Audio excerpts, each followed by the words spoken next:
avec nous à la une de cette édition du journal. L'organisation de la Coupe d'Afrique des Nations de 2019 vient d'échapper à la République démocratique du Congo qui a retiré sa candidature. Un désistement difficile à expliquer car ce sont des opportunités pour le pays qui s'envolent.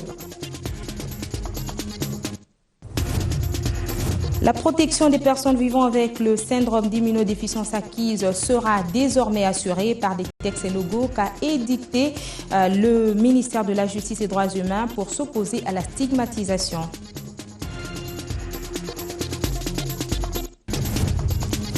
Les résolutions du 8e congrès de l'Union nationale de la presse du Congo ont été présentées au chef du gouvernement par une délégation conduite par le ministre des Médias, Relations avec le Parlement et Initiation à la nouvelle citoyenneté. Voilà tout pour l'ossature. Ouvrons par cette information élection législative partielle à Befale. C'est aujourd'hui que les portes des bureaux de vote sont ouvertes. 15 candidats en lice pour un siège à pourvoir à l'Assemblée nationale. Une bataille très serrée dans le déroulement de ce rendez-vous des urnes se déroule jusqu'aux dernières nouvelles sans incident. Les bureaux ont ouvert à 7 heures comme prévu et fermeront à 17 heures. Au total, 5 centres sont concernés. Les détails dans cette correspondance signée par Mafi Otenga. En effet, c'est depuis 6 heures locales que les urnes ont été ouvertes aux électeurs du groupement de Yama, Lombeoulou, Olamba et 2 centres de Montpono au secteur de Doualé, tous repartis sur 17 bureaux de vote. Suivant les règles du jeu fixées par la Commission électorale nationale indépendante, CENI, seuls les électeurs qui ont pris part au vote dans les 10 bureaux lors de la dernière consultation électorale de 2011 sont entendus à cette opération citoyenne qui s'arrête ce même jeudi 22 juillet à 17h locale. Quant à l'élection elle-même, elle met en compétition 15 candidats potentiels pour un seul siège abrité à l'Assemblée nationale pour les comptes du territoire de Befale. Parmi les 15 candidats, l'on cite quelques noms favoris, notamment Bokula Kanke Malilo, sénateur Ngunda et Iseke Manga Teka René. Signalons que ce scrutin législatif partiel est supervisé par une équipe de cadres de la CENI conduite par le rapporteur Jean-Pierre Kalamba, venu de Kinshasa. Le ministre Lambert Mende a conduit hier une délégation des hommes des médias à l'hôtel du gouvernement afin de présenter au Premier ministre les résolutions du 8e congrès de l'Union nationale de la presse du Congo, des résolutions orientées vers la réorganisation de la profession journalistique en RDC. 2 jours après la clôture du 8e congrès de l'Union nationale de la presse congolaise, le ministre des Médias et de la Communication et le président du Conseil supérieur de l'audiovisuel sont allés rendre compte au Premier ministre, chef du gouvernement, des résolutions de ces assises, parmi lesquelles la mise en conformité de la loi et au règlement de bonnes mœurs par les médias. Il s'est agi de la presse nationale. Vous savez qu'on vient de clôturer la réunion du 8e congrès de l'Union nationale de la presse du Congo. Nous sommes venus d'abord rendre compte de ce qui s'est passé au cours de ces assises et des résolutions que le gouvernement entend mettre en jeu pour contribuer à l'assainissement du secteur. Les mesures qui ont été annoncées à l'occasion de ce congrès concernant la mise en conformité de tous les opérateurs. Il y a bien sûr la presse écrite, mais il y a aussi et surtout l'audiovisuel, avec lequel le gouvernement a quelques soucis en ce qui concerne la conformité aux lois, la conformité aux règlements, les bonnes mœurs, etc. Et donc des décisions ont été prises. La confirmation, d'abord la confirmation de la position du gouvernement que tous les médias qui ne sont pas conformes à la loi et au règlement cesseront d'exister. Il faut dire que 45 jours sont donnés à toute la presse congolaise pour se mettre en ordre, sinon des mesures sévères seront appliquées. Après les incidents dus aux assaillants de mardi dernier au camp Tchachi, la mission de l'Organisation des Nations Unies pour la stabilisation au Congo trouve que les FARDC ont été à la hauteur et sont désormais en mesure de défendre efficacement la ville de Kinshasa. La mission onusienne a également publié hier le rapport semestriel de l'ONU sur les droits de l'homme en RDC. Plus de 6 000 enfants de la RDC ont été victimes des violences dès janvier 2010 à décembre 2013. C'est ce qui révèle un rapport des Nations Unies publié ce mercredi à New York sur l'impact des conflits sur les enfants de la RDC. Plusieurs de ces enfants ont été recrutés pour combattre au sein des groupes armés. Un rapport des Nations Unies plutôt alarmant mais qui converge avec les rapports semestriels du Bureau conjoint des Nations Unies aux droits de l'homme qui ont enregistré depuis janvier 2014 1214 violations des droits de l'homme dans tout le pays avec 4003 victimes, ce qui représente tout de même une baisse par rapport au dernier semestre 2013. Ce qui représente une moyenne d'environ 200 violations par mois que notre bureau a documenté. Ceci représente une légère baisse par rapport au nombre de violations enregistrées pour la période de juillet à décembre 2013. Par contre, il y a une augmentation en ce qui concerne le nombre de victimes par ces mêmes cas que nous avons documentés. Les types de violations de droits de l'homme les plus documentés, il s'agit globalement des atteintes au droit à l'intégrité physique, donc les cas de torture, les cas de violence sexuelle, des atteintes au droit à la liberté et sécurité de la personne, donc là principalement des cas d'arrestation arbitraire ou des enlèvements par les groupes armés, des atteintes au droit à la propriété, des cas d'extorsion, de pillage, etc. Et là on voit le plus grand nombre de victimes. Un point de presse à Kinshasa n'a pas manqué d'être évoqué. Les forces armées de la République démocratique du Congo, qui sont des forces complètement aguerries, tout à fait aguerries, et vous avez bien vu comment, malgré la surprise de l'attaque qui a été lancée hier contre le Kandiati, comment dans les meilleurs délais la situation a été maîtrisée, les assaillants neutralisés et le calme revenu, restauré dans la ville de Kinshasa en peu de temps. Notons tout de même qu'à ces jours, des millions de personnes sont toujours déplacées en RDC malgré la situation de sécurité plutôt calme dans l'Est de la RDC, révèle OCHA.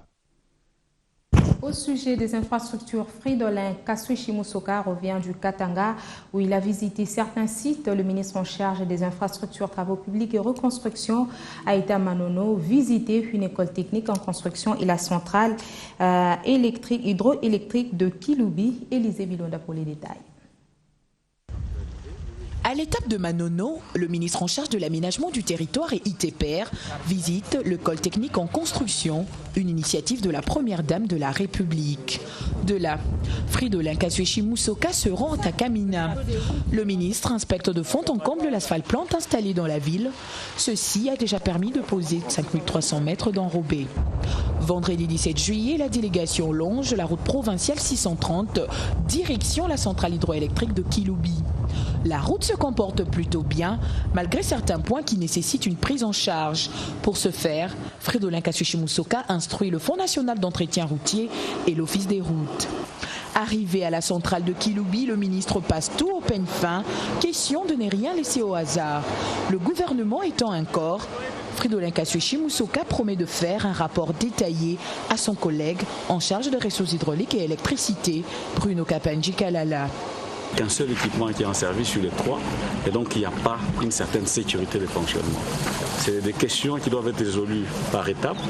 Il y a une étape de stabilisation de la situation actuelle et puis il y a une deuxième étape qui doit consister à augmenter la sécurité des fonctionnements en ayant 2 machines, mais par la suite il faudra moderniser les installations. Je ferai rapport à mon collègue qui a les ressources électriques et l'électricité dans ses attributions pour qu'on voie comment mener les actions en synergie au niveau du gouvernement. Après cette inspection, le ministre en charge de la TUITPR regagne Kamina, satisfait d'avoir accompli sa mission. Au-delà de l'école et du barrage, le ministre Kaswichi a inspecté la route nationale numéro 1 sur l'axe Kamina-Kanyama, sur laquelle l'organisation non gouvernementale AMECO effectue des travaux à l'aide de sa méthode à haute intensité. En main d'œuvre, le désenclavement se poursuit progressivement. Encore une fois, Élisée Bilonda. C'est dans la matinée du samedi 19 juillet 2014 que Fridolin Kaswichi Musoka et sa suite longent la route nationale numéro 1, axe Kamina-Kanyama, soit 215 km. Ce tronçon est pris en charge par l'ONG AMECO à travers la méthode à haute intensité de main-d'œuvre, IMO en sigle.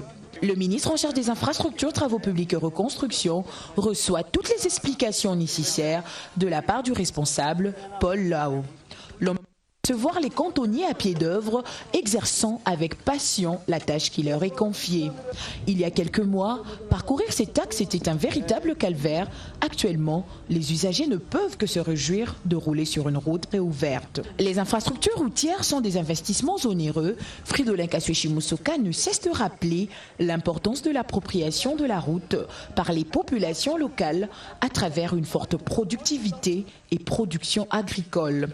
La délégation admire le grand élevage de Katogola, Grelka, qui compte plus de 30 000 vaches et ceci depuis 1934. Arrivé à Kanyama vers 15h heure locale, Fridolin Kassuechi-Musoka visite l'usine de transformation du maïs. La production est aux arrêts depuis 2001, comme l'explique l'ingénieur Ilunga Taseba, chef de l'usine.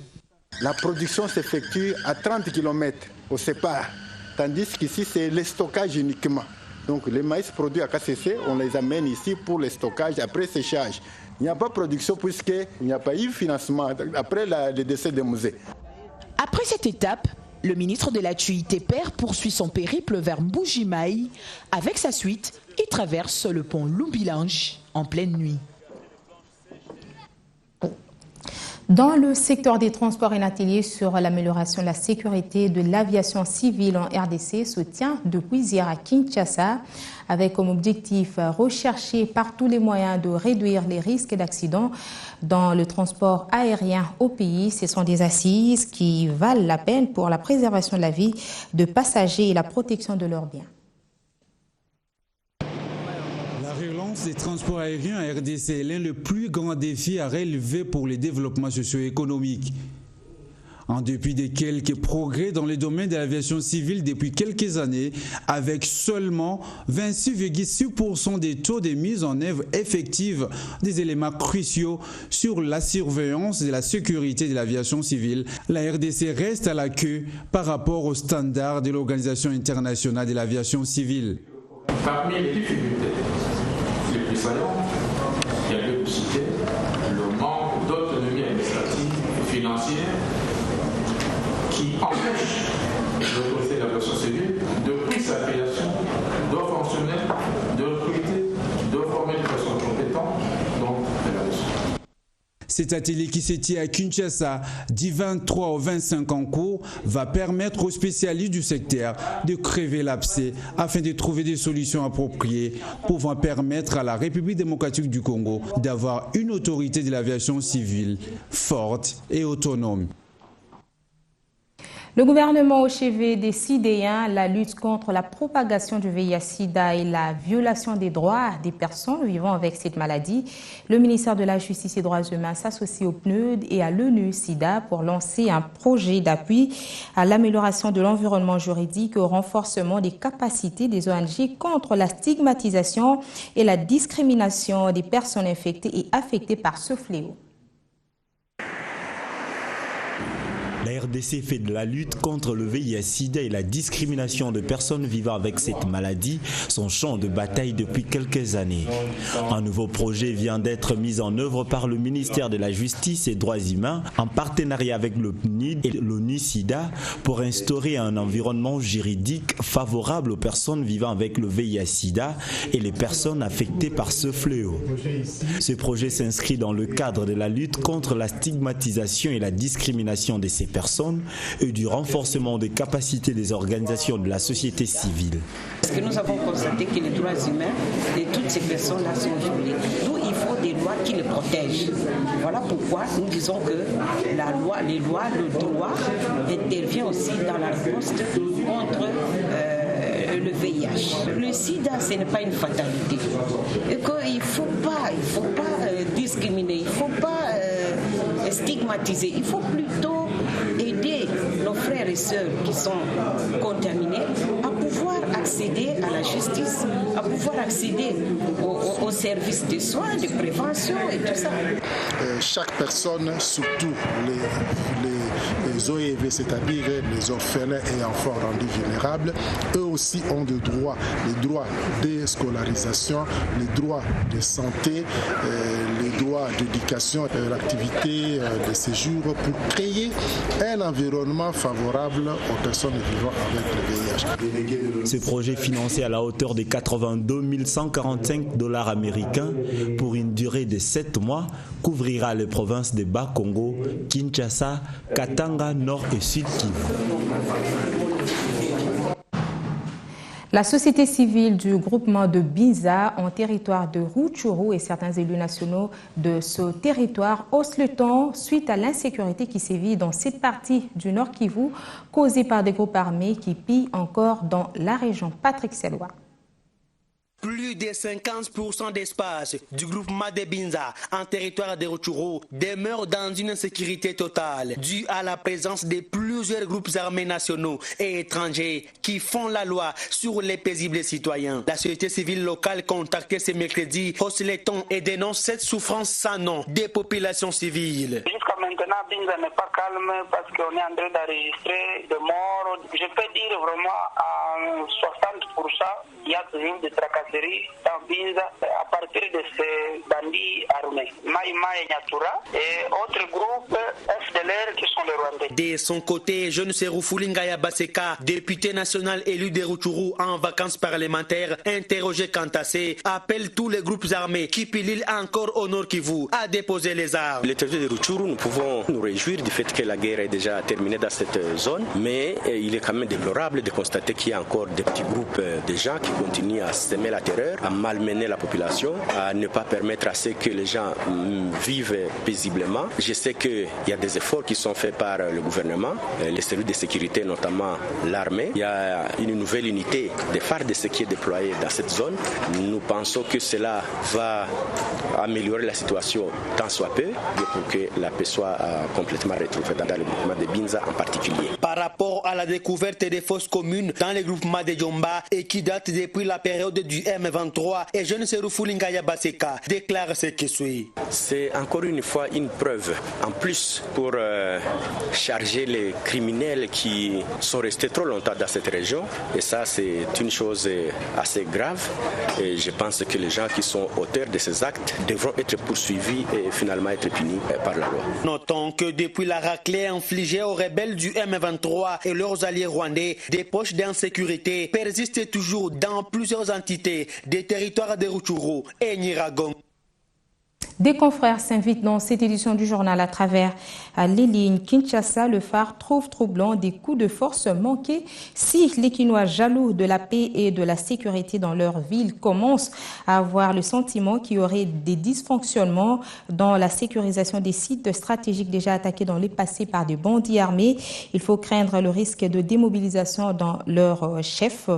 Pour les rassurer, il n'y a pas d'autre moyen que de tirer au clair les deux dernières affaires en date, à savoir celle des insurgés du pasteur Mukungubila et des inciviques non encore identifiés étiquetés du 22 juillet 2014. C'est les lieux donc d'en appeler vivement à l'accélération de la collecte des données de nature à fixer les esprits sur ce qui s'est réellement passé dans le périmètre du Konchachi il y a 48 heures. L'avenir annonce dans les Grands Lacs que Bruxelles promet son soutien à Saïd Djinnit après sa nomination la semaine dernière par le secrétaire général des Nations Unies Ban Ki-moon. Saïd Djinnit a remplacé Mary Robinson en qualité d'envoyé spécial pour la région des Grands Lacs. La Belgique lui promet tout son soutien, à en croire son Premier ministre et ministre des Affaires étrangères, Didier Reynders. À cet effet, Didier Reynders se dit convaincu que les précédentes fonctions exercées par Saïd Djinnit au sein de l'Union africaine et comme représentant spécial du secrétaire général et chef du Bureau des Nations Unies pour l'Afrique de l'Ouest lui seront extrêmement utiles dans l'exercice de ce nouveau mandat pour lequel il lui souhaite plein succès. La page sportive de ce journal s'ouvre sur la crise qui sévit au sein du DSMP. Le secrétaire général à la jeunesse et au sport est monté au créneau au sujet de la confusion qui règne au sein de cette équipe. Barthélémy Okito vise le consensus à tout prix. Selon lui, toutes les parties doivent parler le même langage. Moi, ici, j'ai déjà réussi... l'ancien président de la coordination Moussanganya. j'ai déjà reçu Mayaka, j'ai déjà reçu Mukuna. Comme vous savez, comme venez de le dire, l'administration des sports a toujours donné des conseils. Je leur ai dit deux choses. La première chose, ils doivent éviter l'exclusion. Ça, c'est la première chose. Deuxième chose, il faut que les administrateurs se mettent ensemble, qu'ils produisent un texte consensuel. C'est-à-dire, Dering, c'est un grand club, il faut que Dering devienne une société à objet sportif. Mais tant qu'ils sont toujours sur la forme d'Asbel, où il faut chercher à vendre les joueurs, il faut chercher à bouffer l'argent des sponsors, les choses ne marcheront pas. Je leur ai déconseillé ça. Je leur ai demandé d'être ensemble. Je crois que vous avez su même le gouverneur qui a dit la même chose. Les deux côtés doivent mettre de l'eau dans le vin, qui monte en place une grande équipe de Dering. Dering a déjà été une équipe championne d'Afrique. Cannes 2019, la République démocratique du Congo doit faire face à plusieurs paris. Elle vient de se désister dans l'organisation de la compétition. Mais qu'en est-il du vaste programme mis en place par l'administration du sport en matière de football après la manifestation de différents staffs techniques, l'annonce des candidatures pour l'organisation des compétitions et la participation de la République démocratique du Congo aux compétitions? L'impression est que l'on traîne le pas. Quelle est la réalité? Le secrétaire général à la jeunesse et sport apporte des éclaircissements. Nous avons l'entraîneur de l'équipe senior, assistant 1 Ibenge, assistant 2 Mouini et les autres. Nous avons l'entraîneur de I-23, Meda Lusadissou. Nous avons Eric Chibassou. Nous avons Zanguilo. Donc nous avons les entraîneurs même pour les filles. Première chose, nous on attend qu'on nous envoie leur dossier de manière à ce qu'on puisse signer les contrats. Donc ça c'est la première chose. Deuxième chose, nous attendons le programme, les états de besoin, de manière à ce que tout soit débloqué. Pour le moment, nous souhaitons que l'équipe senior commence à se préparer parce que nous sommes dans un groupe de morts, comme on appelle, avec la Côte d'Ivoire et le Cameroun. Ibeng et Mouini doivent commencer. Dès que nous recevons le programme, on va financer. Nous qui organisons les championnats IM23 ici en décembre 2015. Donc nous allons organiser ça. Donc nous demandons qu'on commence parce que nous voulons gagner cette coupe chez nous. Le IM17, vous avez suivi. Ils vont jouer ici contre le Nigeria. Donc il n'y aura aucun problème. Dans notre niveau, c'est qu'on évite les improvisations, qu'on puisse rapidement transmettre les dossiers des entraîneurs, qui signent les contrats, qui puissent être payés comme tout le monde. Du dessin paix avec le 3 jours de la rencontre comptant pour la 4e journée de la Ligue des champions d'Afrique face à Al Hilal du Soudan, le président de la coordination de l'association sportive The Club a appelé tous les supporters à la discipline et au fair play. Amissi Tangofor. Après un but partout à Khartoum au Soudan, une semaine avant la Coupe du Monde, Brésil 2014, Vita Club Al Hilal ce dimanche au stade Tata Raphaël à Kinshasa s'annonce palpitant. Le team vert et noir de la RDC a matché fort pour reconforter sa position de deuxième du groupe, poussé et soutenu par son public. La rage de vaincre peut donner plus de tonus. Le président de la coordination de l'association Vita Club, qui s'en convainc, a sensibilisé hier les supporters de son équipe. Bon, d'abord, ces messages de sensibilisation. Nous sommes obligés, dans 3 jours de notre match contre l'équipe du Soudan, donc tous nos supporters doivent être informés de la situation qui se passe. Ils doivent venir au stade pour venir soutenir leur équipe. Donc les matchs se jouent à 90 minutes. Donc ça ne sert à rien de rester, regarder les joueurs comme ça. Ils doivent sensiblement motiver leurs joueurs. L'autre fois, nous avons eu des problèmes sérieux ici à Kinshasa. Ce n'est pas le problème de Vecleb, c'est le problème du Congo. Donc Vecleb et mes frères de Mazembe, nous représentons tous le Congo. Donc nous devons tout faire pour avoir un bon résultat qui va nous permettre, et nous et Mazembe, de se retrouver encore en demi-finale. Malgré la tension que peut créer l'ambiance du stade, la discipline et le fair play restent la règle d'or. Et je leur demandais d'être disciplinés. Moi je pense que nous serons avec tous nos supporters dans la discipline, dans la volonté, dans l'amour. En quittant d'ici moi-même et le secrétaire sportif, nous devons aller à la fédération pour aller finaliser tout ça. Donc le dimanche, nos supporters seront avec nous. L'autre match de ce groupe opposera le Zamalek d'Égypte au Corbeau de Lubumbashi à Alexandrie. Fantasia, c'est la nouvelle collection des pagnes Vlisco qui a vu le jour officiellement. La cérémonie de présentation a eu lieu dans la grande boutique située derrière l'hôtel de ville de Kinshasa. Du cocktail en passant par le défilé de mode à la tombola, rien n'était laissé pour le compte. Fantasia, c'est la nouvelle collection des pagnes Vlisco.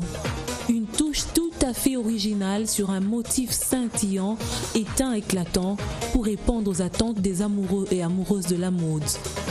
Fantasia a été présentée au public lors d'une cérémonie organisée à la boutique Vlisco située sur Tombalbaye. Une cérémonie qui a également marqué le lancement de cette nouvelle collection sur le marché.